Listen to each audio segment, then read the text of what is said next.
got a T-shirt with bloodstains all over it. Maybe laundry isn't your biggest problem right now.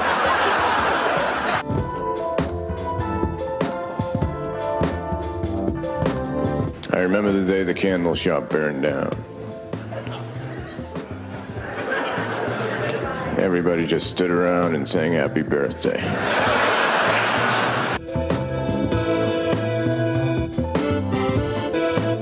And a security guard came over and said, "You're gonna have to move. You're blocking the fire exit." As though if there was a fire, I wasn't gonna run.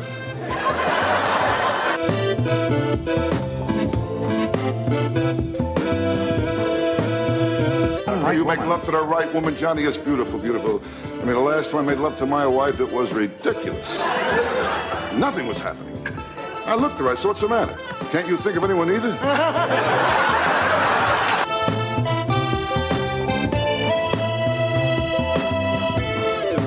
I never learn, you know, like a waitress will bring my meal. "Hey, enjoy your meal, you too!" But you don't have one, do you? I'm a doofus. If you do eat, enjoy it when you eat it. If you have a break or something later, if you get an opportunity, that's all I'm trying to say. That's all that I'm driving at, really.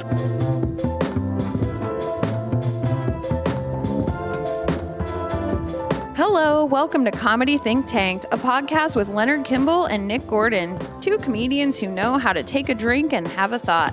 Sit back, get comfortable, and enjoy. Now, whether they're ready or not, here's your hosts, Leonard and Nick.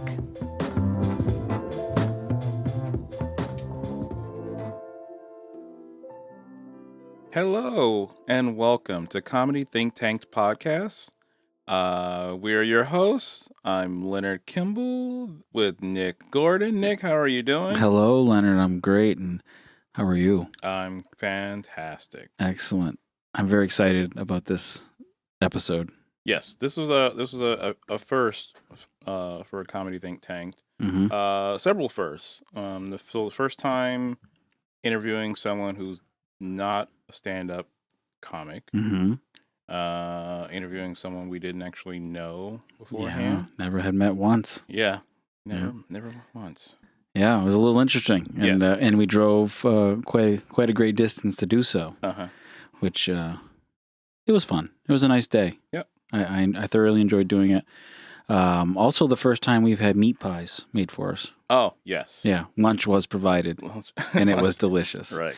We're talking about Atom and Hanji O'Chang, the creators, the brilliant minds behind the local cartoon O'Chang Comics, Temp Tales. Temp Tales, right. And the hilarity that is contained within that, it comes from these two people. Yeah. And it was so cool to have a chance. What I found interesting was that we just asked them, and I was thinking like, oh man, these guys are gonna say no. They're gonna laugh in our faces, like these guys are pros. And, We're goddamn famous cartoonists. yeah, exactly. We can't talk to these two idiots with a quote unquote podcast. But they're like, hell yeah, come on up. We'll even make lunch. And I'm like, damn, this is cool. So for those of you out there who are afraid to ask the question, ask the question. You might be surprised what the answer is going to be. So the worst they can do is just smash a meat pie in your face. Yeah. Yeah. But they didn't. They didn't. They didn't. They were very, very gracious hosts, and we were able to record a nice interview. And it got me thinking about cartoons that I watched growing up. Yeah. And I'm assuming, just like every other person in this, I don't know, world or whatever, you watch cartoons too as a kid. Yeah, I was all into like G.I. Joe and Yeah. Transformers, that sort of stuff. 100%. Voltron. Yeah, Voltron, Defender of the Universe. Looney Tunes, like Bugs Bunny, Bunny, that sort of stuff. Daffy Duck. Yeah, that's good stuff. What was your favorite, do you think? My favorite was probably Transformers. Mm-hmm. Yeah. Remember GoBots? Yes, I do remember. Okay. like this. Please don't sue us, bots. That was a weird thing, right? Hey, like, kid who can't afford a Transformer bots. Yeah, here's something that's made out of a little more plastic. Yeah. Cartoons that was what they were there for, though, to sell toys, though, right? I mean, it was like I remember Transformers would come with like a card that told you how difficult it was to transform them sometimes. Yeah. Like, and the fucking GoBots were like super simple. Yeah, it's like It was just like, oh, just twist here. twist it this way, and hey, look, that L is now a robot. Oh man, yeah. No, I such. That's why nostalgia stuff is such a big thing now, right? That's why you see, toys coming back. Like you can go to the store now. What I see a He-Man at Target. There was a He-Man action figure in the toy department. Yeah, there's a new He-Man cartoon movie on Netflix right now. Oh, is it really? Yeah, Oh, man. Masters of the Universe. Damn. Yeah. So the universe needs masters. The universe needs defending. Yep. Uh-huh. Our universe is fucked. Yeah. I don't know if people know that or not. We need guys that are very, very big and muscular, or robots Or robots that turn into a Ferrari. Uh-huh. I loved cartoons, all those, but I do remember too getting into adulthood, and like when I was graduating from high school, like the year I graduated from high school was when South Park came about. Oh, really? Yeah. Okay. Like the first South Park. We talk about South Park with Atom and Hanji. But I distinctly remember watching that first episode of South Park and being like, what the hell did I just see? Uh-huh. Because leading up to that, all my ideas of funny and comedy, like going through high school and whatnot, was Seinfeld.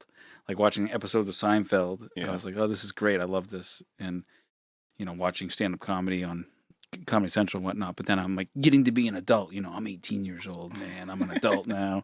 And then South Park comes out, and it's like, shit. I want to be a kid still, because cartoons are the bomb. Yeah, cartoons cursing. Yeah. Yeah.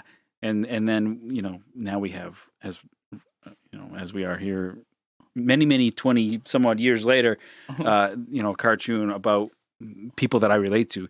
There are characters in Temp Tales that I know personally. They are friends of mine. They literally have long beards and they ride snowmobiles all winter long. And you can understand what they're saying. Yeah, I understand what they're saying. Oh my God, I had such a hard time understanding what that guy was saying.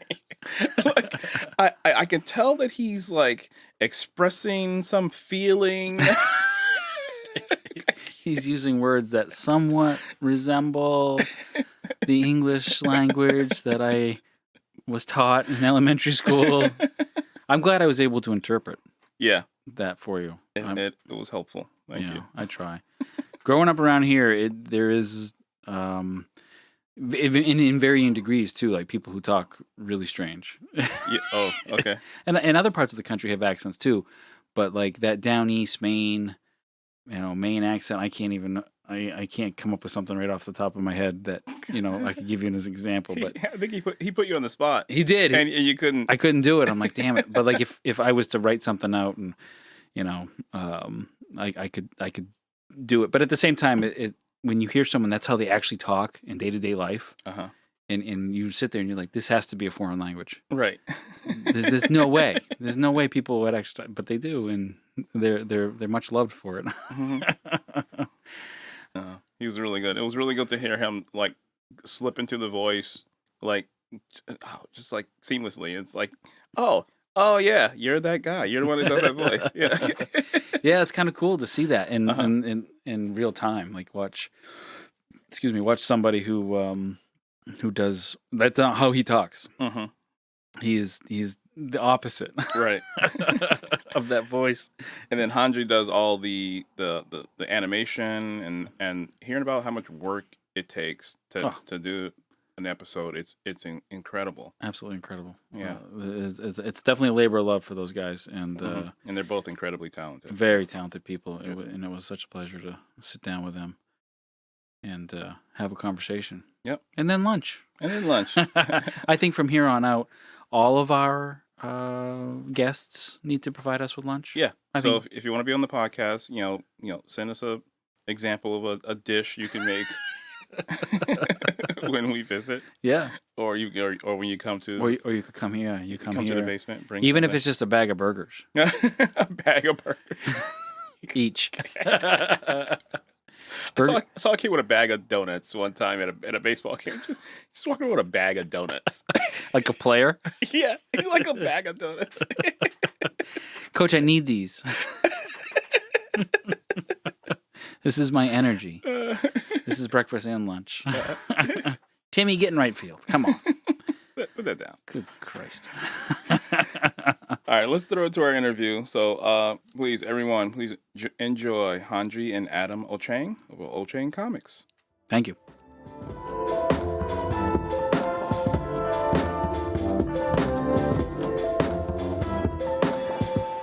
Hello, welcome to Comedy Think Tank podcast. Think Tank.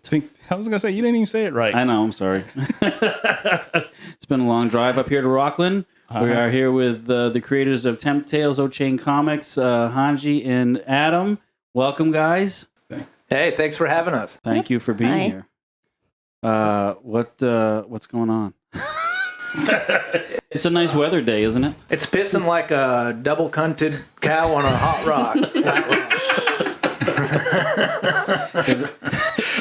So I was watching some of the videos with Nick, and the character said something, and I paused it, and I said to Nick, "Was that English? I don't really know. I have no idea what he just said there." We should tell you guys that I am like a 7th generation Mainer, and Leonard is from Chicago. Oh, okay. My mom's from Chicago, actually. Oh, okay. So, but I'm also like 8th, 9th, 10th generation on my father's side. But your mom's from Chicago, so that doesn't mean Yeah, anything. so apparently I'm not a real Mainer. And so, that's too bad. Well, we've had a big discussion about this with some of my friends who were like, your mother's born, just because the cat has biscuit. Well, how does it go? Oh, just because the cat had kittens in the oven, don't make them biscuits. And so we were talking about forming some statewide blue ribbon commission to determine what is a real Mainer. I think you have to be born here first off. But how many generations on which side? Exactly. That I don't know. And that doesn't include inbred. Yeah, and also, if you go away in the service, does that dock you? But you're in the army, or if you just go away for 50 years and come back, and then you bitch about people from away. I'm like, come on, man, you're from away. Yeah, exactly. But you were born here. Yes. Okay. I was born at home, actually, in our farmhouse. Oh my God! Wow. How old are you?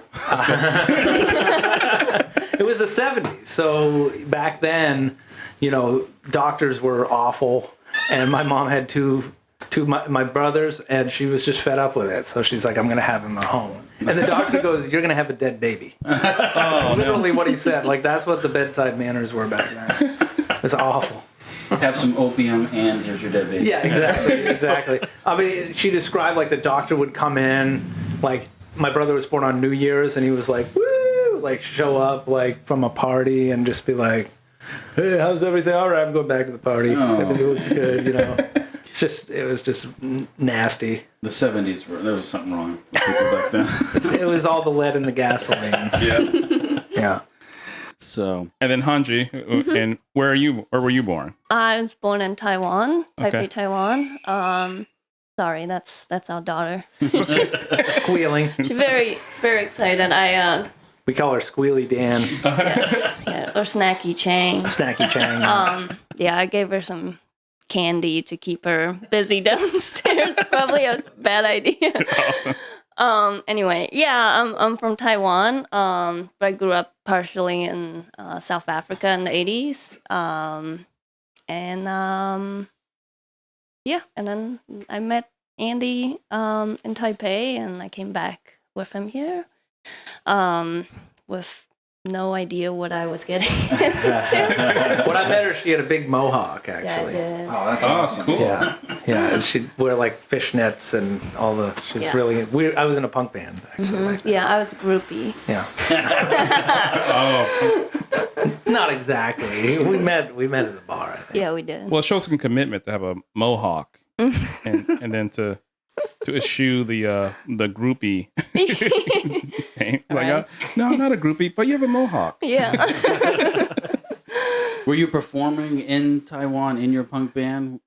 Is that Yeah. We on world tour or what? I moved to Taiwan right after college, and I was teaching, and then I met a group of friends in a bar, and they were all from different places. So bass players from France, and the drummer was from Taiwan, and we had another guy from Canada, another guy from the U.S. So we formed a band called The Deported because in Taiwan, it was actually illegal for foreigners to play music, even if it was for free. Like we play for beer, because they thought it was considered unpaid labor. You're competing with local musicians. So it didn't fit with our visas, and so we played a lot. Southeast Asia, Malaysia, Thailand, Singapore, Japan. But we was in Japan on our last tour when we just got in this big drunken brawl on stage.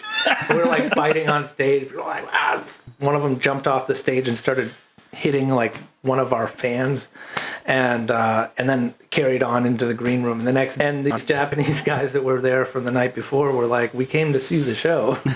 Like, why aren't you guys fighting?" That was the show. That was the end of it. That's when we came back here. Oh man.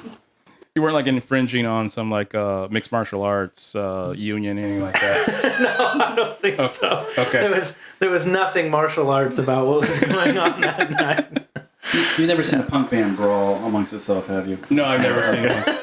Am I missing something? It's not pretty. Okay. Yeah. So when Hanji, when you came to Maine, had you heard of people from Maine? Did you know what people from Maine were like? And aside from Adam, Not really. I mean, the only thing I know, which is how I introduced to my friends in Taiwan about Maine, is Stephen King. I mean, that's pretty much all I know. Yeah.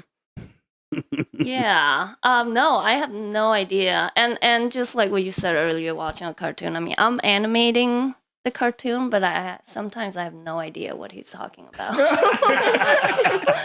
Every episode is like a learning experience for me. I learn something new every episode.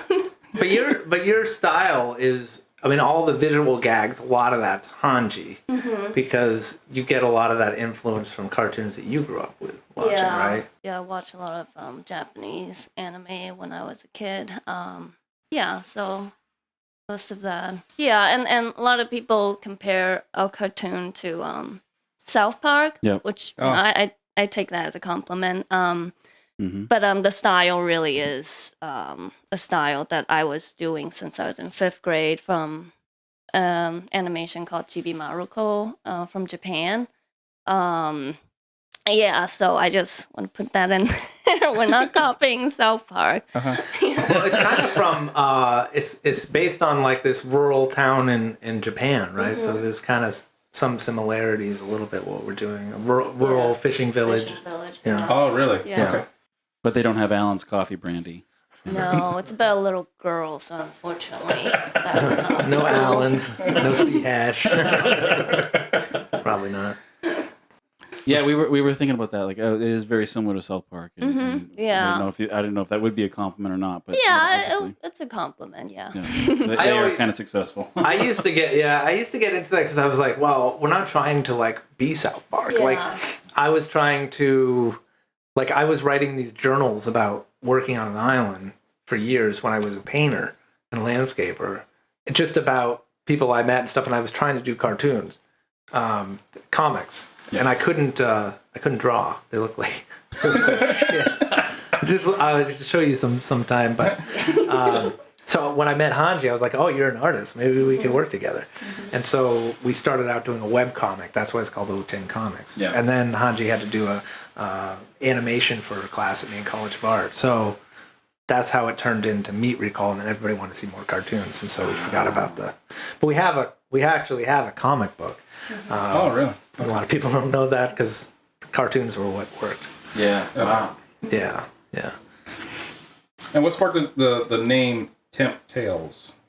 Well, we called it Temp Tales because originally it was about all of the temporary jobs I did when I came back to Maine. So, the first one, Meat Recall, is when I was working at Hannaford, and there was a meat recall, and so I was working in the call center.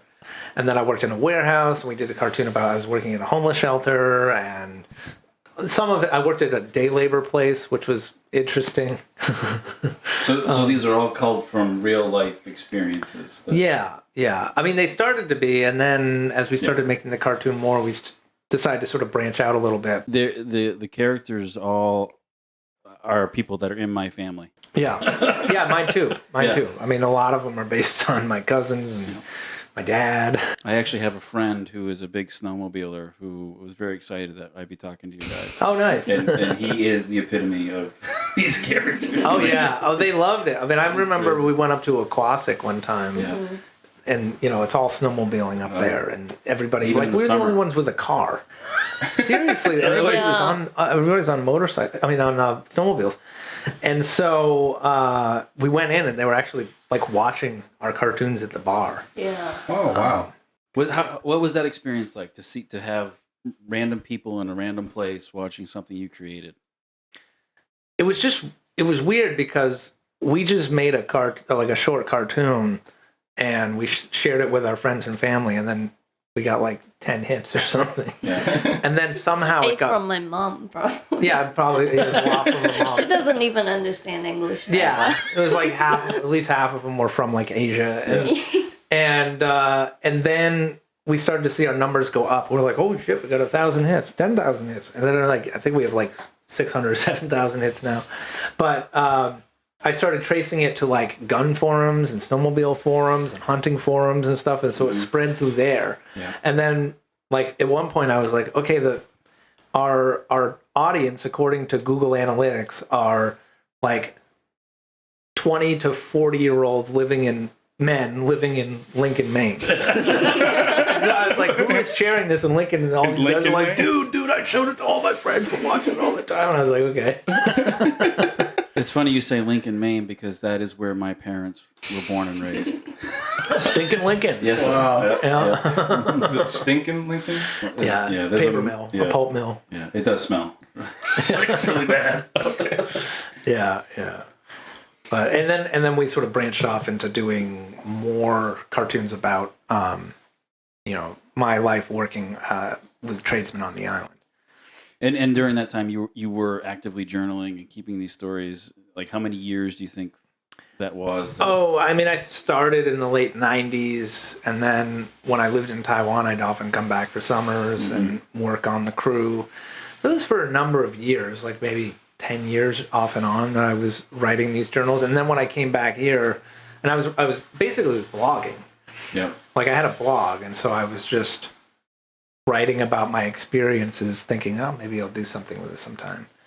And when I came back and started living in Portland after Taiwan, like it was more of just a therapeutic thing because I was like really tired of working shit jobs for shit pay, shitty hours, getting up at 4 a.m. and going down to Labor Ready to shovel snow. And so I started making those into comics. But you couldn't draw. Could not draw. I tried really hard. Like I would like do it really slowly and stuff. But it's something that just some people just have, when you like Hanji, they have it from a very young age and they can do it. And I just was not my talent. And I can't write, so if it was the other way around, him drawing, me writing. Oh my God, that'd be amazing. Probably get a show on Adult Swim. Actually, that's probably true. Adult Swim was not a fan of our stuff. No. Did you submit? Oh, you pitched it We to them? pitched it, yeah. Oh, that was embarrassing. They have a show where basically they look at people's submissions, and it's sort of their live stream on their website. And they have it every week. And so we had been working on our movie for a long time. We're just like, oh my God, it's never going to get done. Let's see if we can get it, shop it around somewhere. So we started doing that a little bit, kind of half-assed. And then we got on Adult Swim. And the problem is number one, we were doing our movies about weed. And so immediately people are like, oh, that's been done before. And the other thing is people don't know Maine humor or anything like that. And so I just showed them the trailer, and they're just like, oh, this is fucking lame. Hey, do you smoke weed? They were just like making fun of me, and I was like, all right. Yeah, they even like asked who'd you vote for the primary. Yeah, they're like, who'd you vote? They were just being like clowns. And so I was like, all right. And that was awful because we had it on our Facebook page, and some people were like, so this was like live video, like video of them interviewing you about the. Yeah, basically just shitting on us. But it was funny because a bunch of our fans got into the chat, and then they were fighting with all the Adult Swim heads. Yeah, that's cool. Fucking dumb cunt. Yeah. Well, that's too bad. All right, so they didn't pick that up. They didn't see that. But No. but it's like people across the country probably don't understand. Yeah. Because it is a very specific thing. Yeah, and so that's why we just decided, let's just try to like gradually come out with a new episode. We'll have Patreon, and we'll just see how it goes. And I'm happy with what we're doing right now. Yeah. That's all that matters, really. Yeah, when great, it comes great. down to it. So, Hanji, going back to the animation, like, were you a young kid? Were you like 4 years old, drawing like amazing pictures of people, and everyone's like, "She's a phenom," or? Well, I wouldn't say amazing drawings of people, but yeah, I was an artist since I was a little kid. I love drawing people. I love drawing portraits. And I love absorbing people, learning about them. Like, that's my favorite part. But I was more of a realistic painter. I have a painting there of my son. But I was also a cartoon nerd. So I mean, that style of Temp Tales just stuck because of Me Recall was so popular. So we just continued. But that was not intentional to be like, all right, this is what we're gonna do with the big round eyes, looking like South Park. Yeah, just kind of stuck with that style. But I enjoy it. You were a painter when I met you. Yeah, I was more of just like a very traditional painter. Portraits. Yeah, mostly portraits, people and animals. Yeah. When you came to the Maine College of Art, had you done anything like that before? Had you gone to another school like that? No. Well, when I was in college in Taiwan, well, now we have to get into a whole education system in Taiwan. Yeah, I couldn't get into art school in Taiwan because everything's based on standardized tests. Oh, okay. And I obviously did really, really bad on my tests. I did probably got 6 out of 100 on my math test or something. Just really bad. So the closest thing I got into was advertising. And I studied there for a year. I mean, I learned some computer skills, Photoshop, all that. And I hated it, so I dropped out, started working and doing graphic design stuff. So yeah, when I decided I want to go back to school when we were living in Portland, I was paying everything out of my own pocket. So I was like, I'm gonna get something out of this. This is expensive. So I wanted to learn something new. And I was debating, game or animation, because that seems to be what's seems to be the future at the time. That was 10 years ago. So animation just kind of, we just stumbled into it when we did Me Recall. Nice. Yeah. The thing that drove me nuts about Taiwan is that, as Hanji was saying, like, everything's based on a national test. Mm-hmm. So if you want to get into an art program, you have to get a certain score on this standardized test. But like if the SATs measured that, so you're good enough to get into marketing, but not to art. And like, as what, like a teenager, like you're 14, 15 years old, you're taking this test? Is that when? Yeah, well, for after middle school, we have to take a standardized test to go to high school. So that already defines that you're a loser. Like, I went to high, and we all have uniforms. So I went to a really, really bad high school. And I was really embarrassed. So for like 3 years of my entire high school life, I had my school backpack.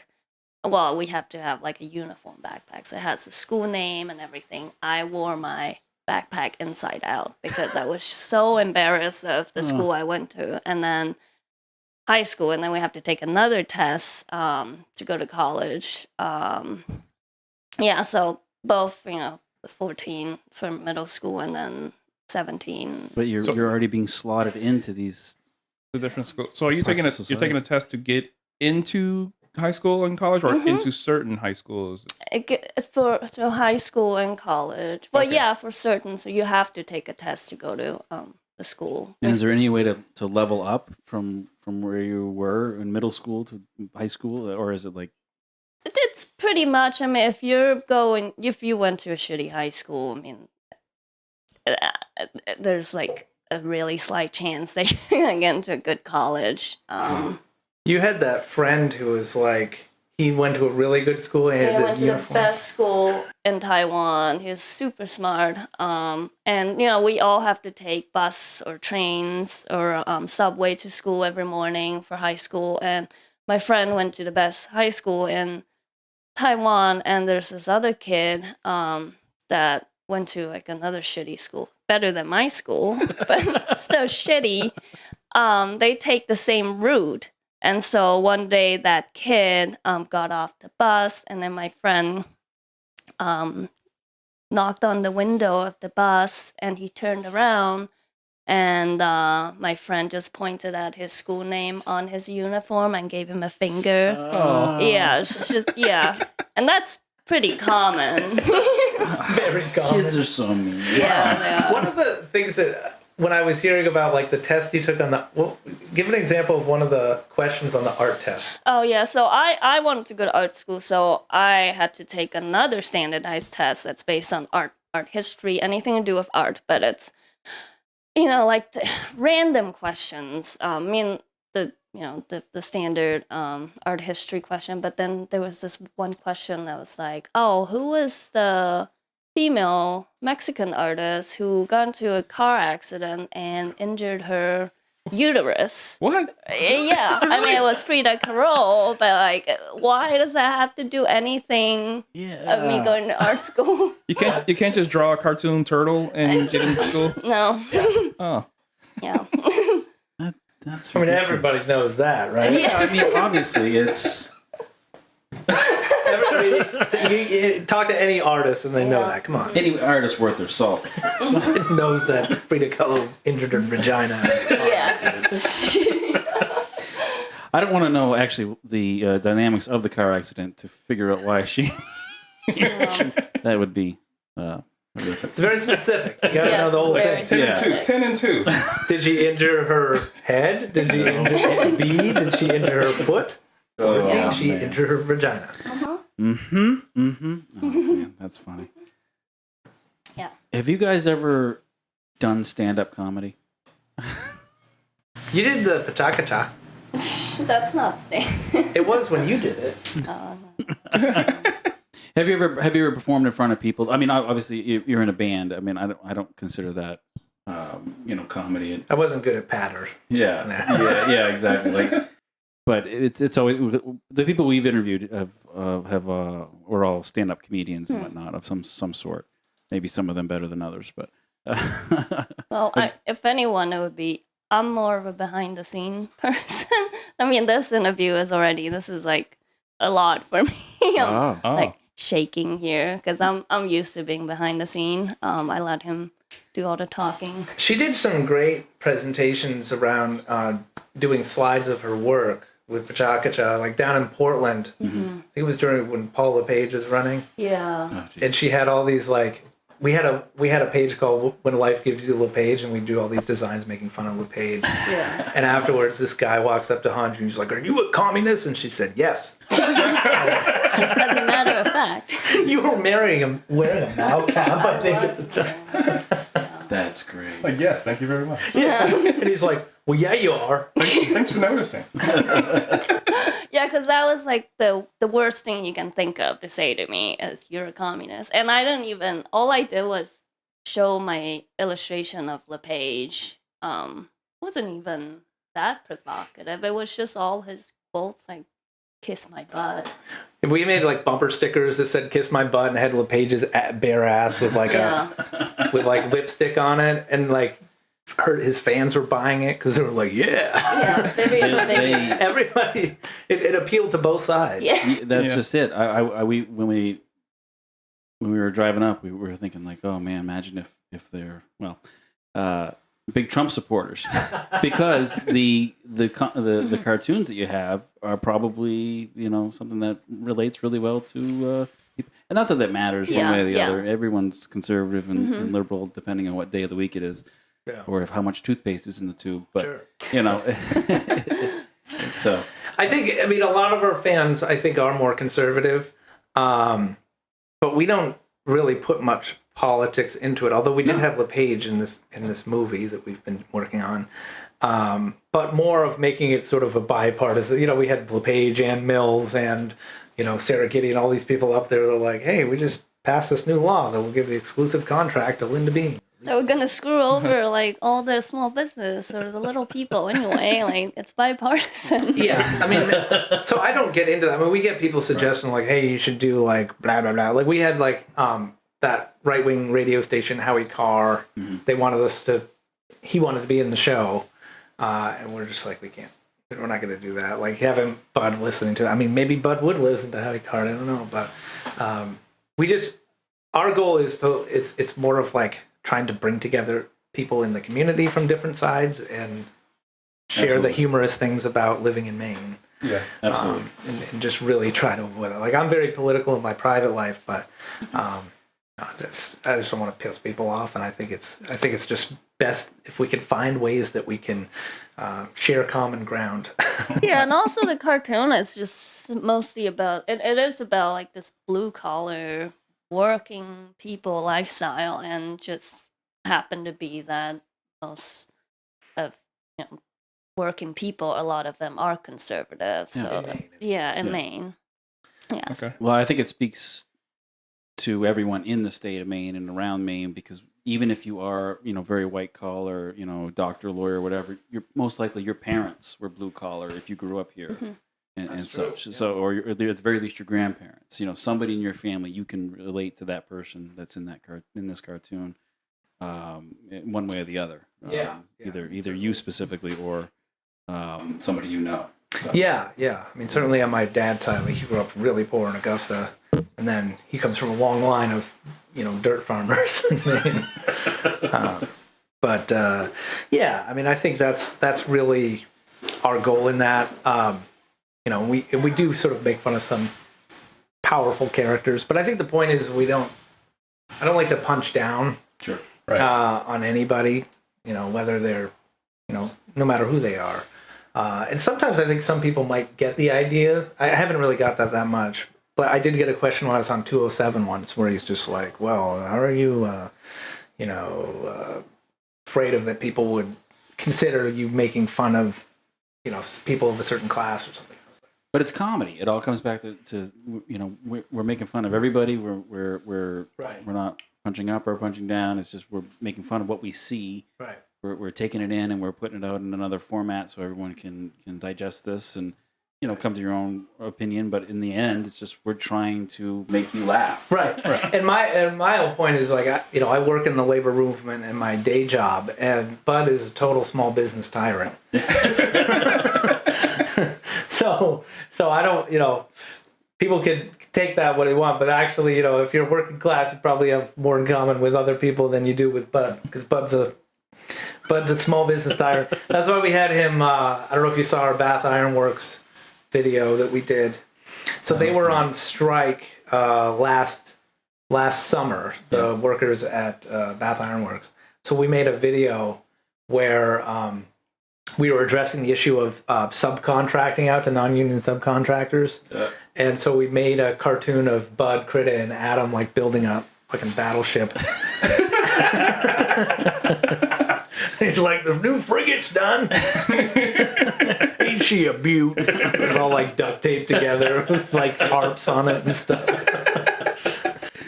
I think I did because I moved to Bath last summer, and I remember driving through while they were picketing, and I believe I have seen that. But that was a big deal. Quite the big deal. So you talked about the movie you're working on. Do you have any other goals for O'Chang Comics or?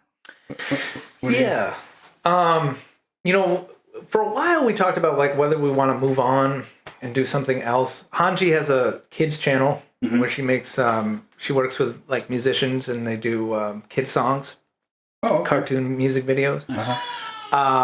And I also wanted to do. I wanted to reach out to people that are doing like some really good comics and stories and stuff in Maine, and see if they're interested in collaborating. I really like collaborating with different people. Okay. And so I have some ideas on that. And then, we'll probably do Temp Tales from time to time. This project is so daunting, though. It just goes on and on forever because I wrote it as a movie. And, we have one animator, whereas an animated movie has like 100 of them. Yeah. So yeah, I mean, they were just asking Hanji about other projects we want to do after Temp Tales or that we're doing. Like our... I was mentioning your children's cartoons. Yeah. I mean, you already... Yeah, I just didn't know if you wanted to add anything to that. No. Okay. Be on the lookout for it. Yeah. Well, you can go to the channel, actually. It's called Crocodile Rock for kids. Crocodile Rock. Yeah. Okay. Named after Elton John's song, because our daughter is obsessed with Elton John. So. Big time. She loves Elton John. Yeah. She was doing, like, we were watching the video of, what was that? Oh, yeah. It's from the Rocket Man movie. Because she likes the song, so she would watch, like, clips of songs from that movie.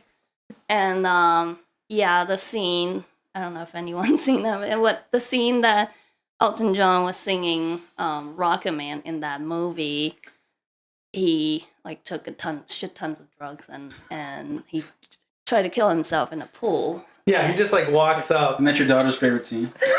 Yes, it is. Wow. And well, it wasn't. I meant to show her that part, but like the YouTube clip always include that part because it's like part of the sequence of Rocket Man song. So, like, that scene, he, like, stood on a board and then said, for my next trick, I'm gonna fucking kill myself. And then threw himself in the water and started singing Rocket Man. And then our daughter one day was just, like, standing on a chair and said, for my next trick. Oh, no. Yeah, so that was not cool. I can kill myself. Yeah. It's not cool. But yeah, it just picks up a lot of unfortunate stuff. Well, because when we were playing, since she was a baby, she was really obsessed with Temp Tales. Mm-hmm. Yeah. And so she would hear my voice doing Bud's voice. She'd be like, Baba. Something Baba is Chinese for father. So she would always be like, Baba, Baba, Baba, Baba. And like come in and like always want to watch the cartoon. Yeah. That's cute. Yeah. Also unfortunate. Yeah, also unfortunate. She wants to look at like the favorite storybook, our Temp Tales comic. Yeah. Yeah, so she has like a interesting perspective for cartoons and animation. I think she feels like everyone in this world has an avatar because like Dad has few in Temp Tales and she likes trolls and other animations and I've showed her songs from Justin Timberlake singing the troll song, so she would see the troll from the movie and say, oh, that's JT and that's Anna Kendrick. And so she kind of knows that this is sort of real, but also not. Everyone has an avatar. Like that, what was that? The Ready Player One? Oh, yeah. Ready Player One. Yeah. She'll grow up to be just fine. How is having a child, forming or reforming your view on what the work that you're doing with things like? Well, I'm not so much on Temp Tales. It's dirtier than ever, so I'm not being more careful with that. But that is one of the reasons I started the children's channel, because she is so into watching me animate, and she wants to see Temp Tales. She takes pride in, this is my parents. And also now I watch a lot of really shitty cartoons with her on YouTube, and they're just really bad. I mean, some are pretty good. So I just thought, well, shouldn't there be like a children's channel that's not just speaking dumb, that has some, like fun music that parents would enjoy and not like have to listen to Baby Shark for 40 times a day. So that was the reason I started that children's channel. I mean, like when we were kids and you could only watch, on the networks and maybe on cable shows or whatever. All those shows had to go through, had to be cleared and, given the green light. And often, they would consider like whether it was educational or whether it was good for kids. And now YouTube just has all this shit on there. Everything. Yeah. And so it's like, imagine, yeah. like people like Blippi or something. We don't watch that, but it's like really super popular with kids. And you're just like, I don't know if this is good for kids. Like, kids like it, but this guy's like kind of weird. And certainly with a lot of those weird cartoons, like, what was it? Coco Melon. Where it's just like, I have a theory that it's run by the Moonies or something. Yeah. And they're like it's like the most popular cartoon series on YouTube, and the guy who runs it's like really mysterious. Like he doesn't give out his name. Like they've done these stories where they're just like he's just like anonymous. And I'm just like, what is this guy up to? That's interesting. Really? Okay. Whereas like if you have like a show on a regular network or whatever, you're just like, okay, we know who it is. We see it in the credits. Right. Exactly. Yeah.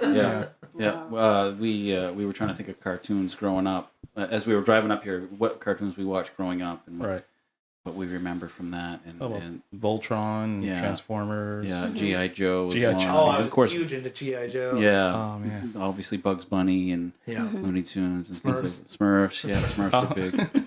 All those Saturday morning cartoons. Yeah, and that's the thing. Like, now you can just watch cartoons all the time. Yeah. Like in my house, like my parents were kind of back to the Landers, and so they didn't let us watch any TV for a long time. Particularly my older brothers. Yeah, they weren't allowed to. And so when I was born, they let them watch Saturday morning cartoons. That's what they always remember. We got to watch Saturday morning cartoons for the first time. And you look back now, it was really only on for like.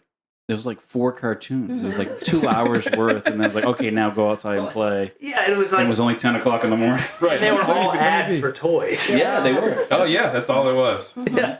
Have you watched the Toys That Made Us on Netflix? Yes. It's excellent. It really is. It's so good.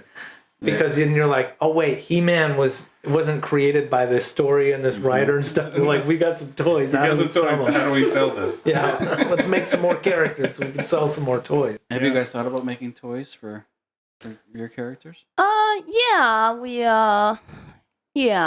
have. We were gonna partner up. Actually, that was like almost 10 years ago. We were gonna partner up with this guy. And he makes toys for Hasbro. He's an inventor. Yes, he was an inventor. He lives here locally, right? He did. Yeah. He did. So, and then unfortunately he got sick and passed away. Oh, no. And so after that we kind of it's in the back of our mind, but we have to spend a good chunk to make the toys. It's easier to make like beer koozies and t-shirts and stickers and stuff like that. Yeah. I think you sort of have to reach a certain level of popularity before you can sell. Bring in bobbleheads. Bobbleheads, that's what we're thinking of. Well, then that begs the question, though. What if you had the toys and that helped you reach that level of popularity? Yeah, man, you're doing it all wrong. You make the toys and you try to sell the toys with your cartoons. But the market is kids. I mean, that's the thing. Like when I was doing research about like how do you sell a adult cartoon, and then I was just like, this is like the slimmest market in TV. Like to be able to get a cartoon that's geared towards like people in their 20s and 30s. Hey, maybe you should try Adult Swim. I heard they have. Yeah, maybe if we throw in some weed joke, we might get in. Oh yeah, sure. Yeah, no, you have to do like what is that, fucking Rat Dog or something? I don't know. There's like these weird drawings that look like it's like an animated Picasso painting or something. Oh no, it looks like your drawings. It looks like mine. Actually, it's true. It looks like 12-ounce mouse or something like that. So it's like, what the fuck is this? Yeah. But yeah, it's just like a very slim market. So, that's why we were thinking about doing kids, because then we can do more cartoons. Yeah, and also with Temp Tales, like we're so cornered into now we can only do this main weed snowmobile joke. Anytime we do something slightly little more mainstream joke or slightly different, people freak out. Oh really? Interesting. Do they really? I mean, Well, Do you see a dip like in viewership when you? yeah, definitely. Yeah. Well, the Critter Christmas dance that I was super Did you get a lot of proud shit for that one? Yeah, people thought it was funny. So, I don't know if you saw, I made, for last Christmas, I did, Critter, one of our character, wearing Speedo, doing sexy Santa dance. And it was titled, like, Critter's OnlyFan video leaked or something like that. It's like a banana hammock was just like boom. Yeah, it was, like right up against the... a lot of swinging happening. You see it swinging back and forth. Yeah, I was super proud of it. It's really funny because you started that Instagram account, and so Hanji posts all her stuff on there. So she made like a really popular anti-Susan Collins video last year, and it went viral with the sort of resistance STEM crowd. And then like the next one she posts was like Critter just banging his like nutsack up against the screen. Yep. And I lost a lot of followers. Well, she put one of we had in the new episode we have Bud's dog Winchester walking up the stairs. I don't know if you saw that one. Yeah, with the... Because that's a true story. Like, Yeah. my dad used to have... We used to raise basset hounds, and my mom would get pissed off because she'd hear this, like... She's like, you're going upstairs, you're not allowed to go upstairs. And knew his balls were hitting the steps as he was going up. No way. Yeah, and so we decided to experiment with TikTok because our friend Spose has... He's in the new episode, and he was like, you guys got to get TikTok. You know, it's like, it's not, you don't just have like a narrow base of fans. You have like, you know, a lot of people can see it. It just pops in like the algorithm or whatever. Yeah. So the first thing Hanji posted was Winchester's balls. No, was it that one? Yeah. I think it was. It was Winchester's balls bumping up the stairs, and it went like viral. Yeah. Like that, and then she got banned. Yeah. Oh, no kidding. Yeah, the video got like taken down like within a few hours. But it was like people were They were like, "Why is jealous. this appearing on my main page?" Yeah. It's like our first. What does that say about you? Yeah, exactly. What do you- Balls like boom. It was like how to animate a dog's balls. Yeah, it was a tutorial. Yeah, it was a tutorial. It's educational, guys. Yeah. TikTok's weird. I don't really like it. I don't like the fact that the people that commenting, they're all kids, and that kind of scares me. I think we just It scares me that they're watching this thing that's inappropriate that I made. Well, I think it was just like kids ended up into that. There's a lot of stuff on TikTok. Yeah. But for some reason, like, oh, it's a cartoon. So all the Right. kids start, like, minute they log into gather TikTok. around, kids. Yeah, there's a dog's balls right there. TikTok is hard to understand. I don't know how old you guys are, but you know, Leonard and I are in our and like we have for our comedy, like we have a TikTok thing. We've never posted anything on it because we just can't quite figure out Yeah. what it is. But Facebook, I mean, we're all about Facebook. Oh yeah, we use Facebook. Yeah, and I'm new to Instagram. I just started Instagram last summer, like during the pandemic, because nothing else did. Well, I don't think it gets. You posted that Jack Black I did. animation, right? It got And that- shadow banned. It got shadow banned. Yeah. It got shadow banned on Instagram or TikTok. Instagram. Yeah. And both TikTok. What's shadow ban? I don't know if they call it shadow ban, but you know, like Trump is always like, I'm shadow banned. They're not. I'm not getting enough likes or whatever. Yeah. But they do downgrade, I think. Yeah, things they that just doesn't show appear. like, you know, dicks. Do we need Yeah. a congressional hearing so we can talk about like what people are doing to your videos and people don't quite understand? That's really important. I would like to go before Congress and just saying like this animation of Jack Black and Tenacious D with their dicks swinging together. Flying around. Yeah. You got like a poster boards of a dog's balls. Critters bag, Critters sack, and Jack like Tenacious D. Yeah, I mean they're just like shredding the First Amendment, the Yeah. Constitution. It's my right. Explain to me, Google CEO, why these balls are not on your website right now. When I search for dog balls, why isn't this coming up? It should be trending. There's no question about that. It should be on everybody's feeds. Yeah. But unfortunately, big tech wanted to see that because they don't believe in the First Amendment. Yeah, apparently not. Okay. Yeah, I just need to get some politicians on my side. I'll call up Shelley Pingree. Just like, there's actually anti-free speech on the other side. Should know about this. I'm trying to think. Sorry, well, I have to edit this out. I had a thought and then I lost it. But Oh, great! Now I got to edit. I'm stuff? sorry. I'm sorry. Oh my god! I'm sorry. I can't stand You don't editing have to. things. We should just have an awkward 2 minutes right here where we fight each other about what we need to edit. Like a or punk band. not. Oh, punk. Oh, that's what it was. That's what it was. The music that you guys use in these episodes. Are they all local bands or bands that you guys are familiar with that you know personally? Yeah, for the most part, I go out and I look for the bands, look for the music, and I try to always get main bands. Yeah. Oh, that's cool. Yeah, and so one of the exceptions was Scissor Fight, which is in Fantasy Island because I love Scissor Fight, and we just put that. They're from New Hampshire, but we have a lot of fans in New Hampshire actually. Yeah. They contact us a lot. But in the new episode, we have John Fishman from Fish lives in Lincolnville, and he was I'm from Lincolnville, and he's a local selectman, so we knew each other through that. And a few years ago, he had this weird stalker who was like obsessed with him. I don't know if you read it in the papers. Yeah. It was awful. He was a chimney sweep. He like showed up at his house. I used to clean your chimney, and then he just stalked him forever. It was like the cable guy. Oh, okay. But it was really bad because he was like accusing him of being a pedophile, all this stuff. And so he sent, when he was running for selectman, this guy sent out a flyer to everybody in Lincolnville of like a photo of Fishman from the 90s where he's like naked on stage. What? And and said that the whole thing was about this band he had called Touch Pants.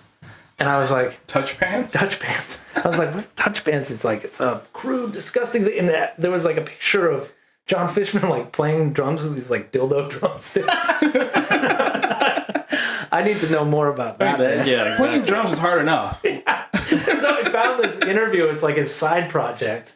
And like this interview with him from a couple of years ago, it's like he was playing at some festival and his wife and daughter were there and they were like really embarrassed. Like, you need to get out of this band. And it's like he just really likes playing in this like really super crude band.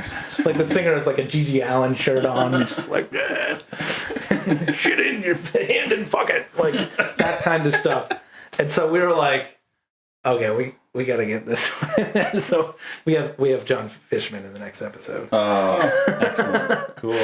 But I think part of the band is from Vermont. But yeah, we generally try to do promote local artists, local bands, and people have been really good about letting us have permission to use them.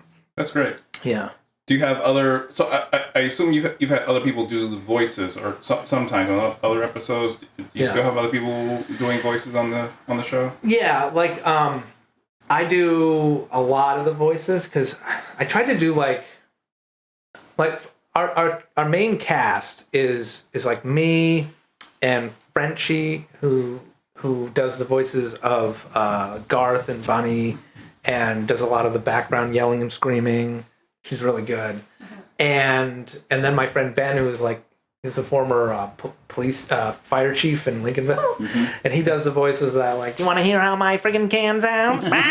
Like that kind of guy. And he also does like Mr. Jacobson.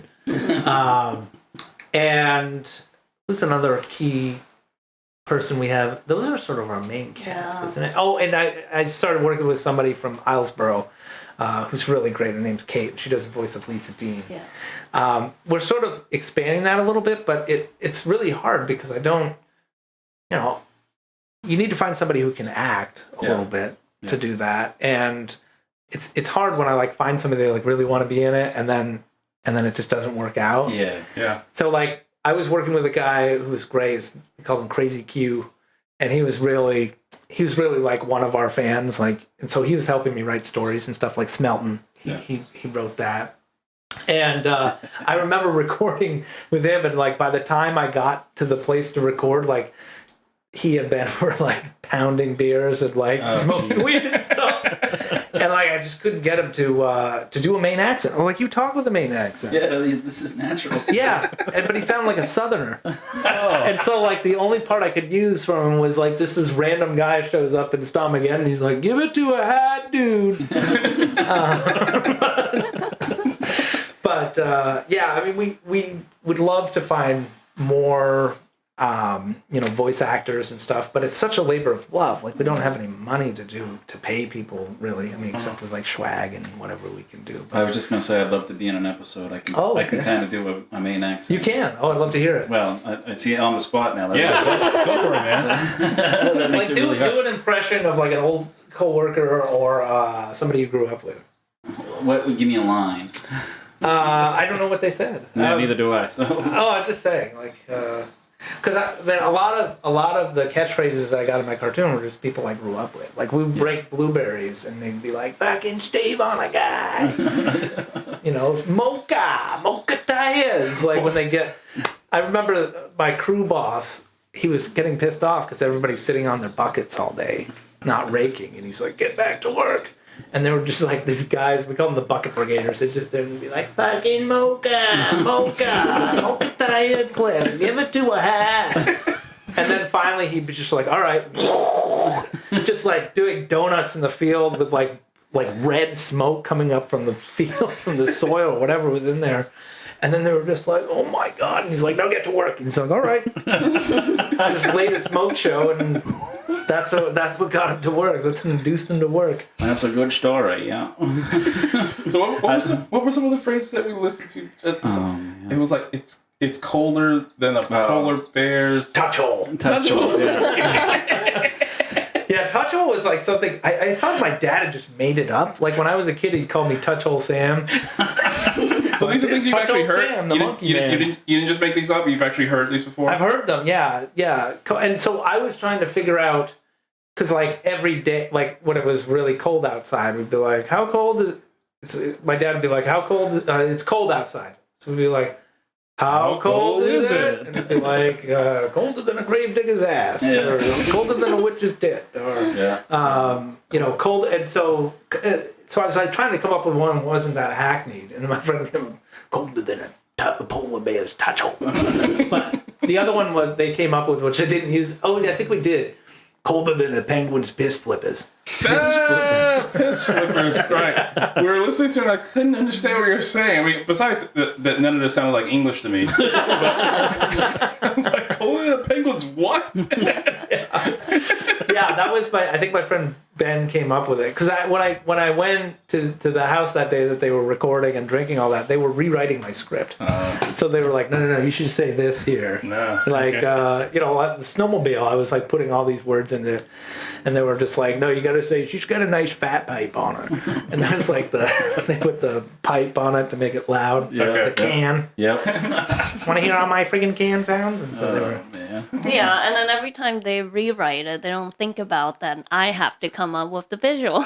Are you trying to match the mouth? Yes. To what they're saying. Yeah, exactly. I have to sync the mouth frame by frame. I draw the mouth frame by frame. Well, the old ones I don't. I just kind of sync it and it just goes. But all the new ones from the past 3 years, I actually draw every single mouth when they talk. Oh, amazing. Yeah, it's very labor intense. So going labor intensive. How many hours from start to finish do you guys think that?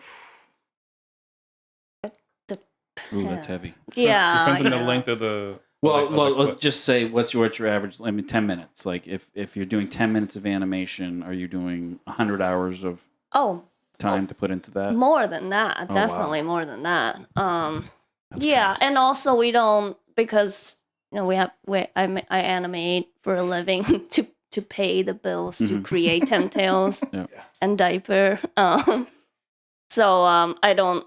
Oftentimes I'll probably be animating like 3 minutes in, and then I have to do some client's work, so it's never like straight. But it usually takes like a few months to do an episode. The last episode was, I don't know, like 5 minutes, and the one where they discover this. Yeah. Something like that one probably took like 3 months. I can't remember. A lot of it is like I'll do the audio and then I give her the script, but Hanji has to sort of figure out all this stuff. Like I'm like, oh, it's a big festival. Yeah. So there's no storyboard. No. So Hanji has to like figure out all the people and where to put things and Yeah. And it's all, you're animating a bunch of people. Yeah, he said, well, it's a big Jibbapalooza weed festival, and then he record like one person talking, so I have to fill in like everything. Yeah. All the background people, like they can't just stand there, so some people hula hooping, throwing fire, Searing or their nipples with the fire. searing their nipples. So I mean, like I have a lot of freedom for that, so I sneak in like my own little jokes and stuff that I like to animate. But yeah, that's usually the part that takes the longest. I think sinking the mouth is annoying, but at least I have a guide to do it. Sure. I can just do it, but creating the backgrounds and more people to fill in and creating the environment of the space, Bud's kitchen, what would Bud's kitchen look like? Like Right. it's not just like I can't just do a kitchen. So yeah, there's a lot put in to those, and There it is so takes a much. long time. I did notice there was a lot of little jokes in there, and different things that's written on the wall, or the sneakers, or Yeah. whether they LL Dean. Or, Oh Yeah, yeah. Yeah. Because it's Lisa Dean. yeah. Which apparently she's seen it. Yeah, she so- has. Oh. Lisa Dean's Perfect Plane. Yeah. No, it's super cool. We're big fans. Yes. We really appreciate you guys Thank you. opening up your home and having us in and Yeah. having a conversation about it. It's Yeah, it's great been to pretty have you. cool. Right. So thank you guys very much. So we like to end the conversation with a bit we call curse the darkness. So there's a saying that goes, I'd rather light a candle than curse the darkness. So in opposition of that, we'd like you to curse the darkness instead. So think about something or talk about something that you want to complain about, that you don't have any plans for fixing or taking any time to correct. I guess I could start. Loud pipes. I know they save lives, but I live at an intersection with a stoplight, and so every time they hit the stoplight, they go "Rah, rah," like right by my door. And I don't think there's much I can do about it, but I know they're out there saving lives, and that's all that matters, because these are brave men. They've got loud pipes, and they're saving lives. They're right up there with firefighters and nurses. 100%. Yeah. I actually put on my, I think I put on Facebook, it was probably one of the most controversial things I ever put on Facebook. I was like, so how did assholes alert whole neighborhoods of their existence before they invented Harleys? Oh my God. Yeah. People were not happy. They were like, we're saving lives, dude. Yeah. And I was like, okay, I'm sorry. Just one though. It's very disrespectful. I need to get a ribbon on my car to support those brave men. Support the troops. Thin blue line. Support the loud pipes, dudes. It's probably only going to get worse. No, it gets worse because then you talk about it, and then they just go by your house and there's also like a hot rod shop down the road, and they love their loud engines. So they've got those like muscle cars, and they're like all the way by my house. So educate me. How does a loud pipe save someone's life? Because they're coming. Well, I mean, can you just hear the normal motor, or they have lights and everything? I drive a hybrid, so like. Oh well, you're you can't hear killing me people. coming. That's a killing machine. Exactly. How dare you not consider it? Right. Should I just lean into my horn all the time when I'm driving, just so people can hear me coming? Oh yeah. Okay. Do you or you can blast music? I hear those guys going by too. They're like With a loud bass. Okay. playing some Kid Rock, just bumping. Okay. Going sweet home Alabama all night long. I'm like, woo, sound of the summer. Rap, rap. Boy. Oh man. My problem. I'm about to talk about a cat. He has a very distinctive anus. About I cat. can't. Yes, about a cat. I don't know if you saw him around. He's an obnoxious cat. Slinky. Yes, Slinky Malinky. Well, I call him Stinky Malinky because he's got a stinky anus, and he has stinky as poop, and he has a very distinctive looking cat anus that he just always puts in my. Now I know what picture I'm going to use for when I post this episode. Do you want a picture of his anus? Yeah, We call him anus. yeah, we call them anus sometimes. Really? Yeah. That's funny. Yeah, and I'm not gonna do anything about it. You're not, I don't know what you can do. No, about there's it. nothing I can Cover do. it up. Or Make him wear pants. Oh, Yeah. Love that. that's a good idea. Or a diaper. At least a Diaper. diaper. Then he's not gonna shit in your garden bed. Yeah, he always shits in my garden bed. It really drives me. I'm like running out there with the hose. I just see him like, I'm like, don't do it. And then he's like got one hanging and I'm just like, get out. So it's not good for your garden? I guess night soil might be good for it, but not when I'm like, trying to pick carrots and I grab like a That's turd. not a carrot. It's a giant fudge dragon. Something wrong with this salad. Boy. Well, Hanji and Atom, thank you guys very much for having us. Really appreciate having you guys on the show. Great interview. We really appreciate it. Yes. Thank you for your time. Thank Yeah. you.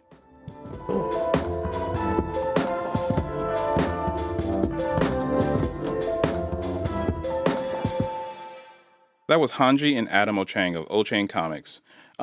Thanks again to them for letting us interview them. It was a great time. They're really incredibly talented. You can visit their website at ochangcomics.com.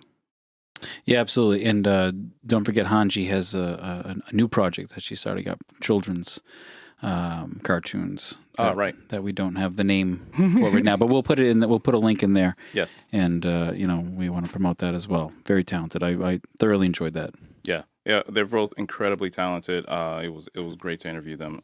Great first for the Comedy Think Tank podcast. Mm-hmm. And in honor of that, thanks again to everyone who listened. Tell your friends and follow Comedy Think Tank wherever you can, Jesus Christ. Be sure to give us a 5-star review on Apple Podcasts.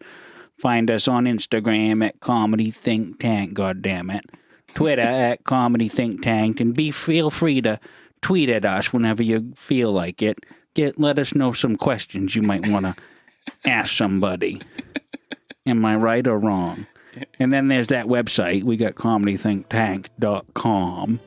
And the email address for those who don't have it, if you're out in the shitter, is comedythinktank@gmail.com. Have a goddamn good day.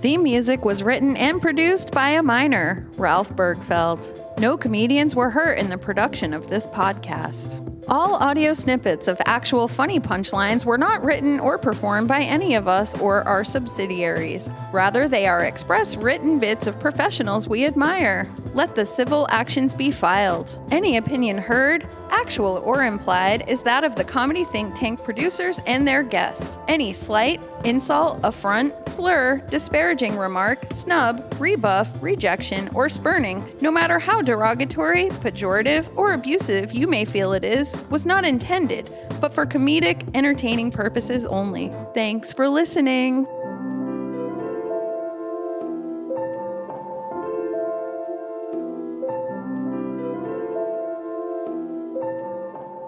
That was English, right? As close as I could get it.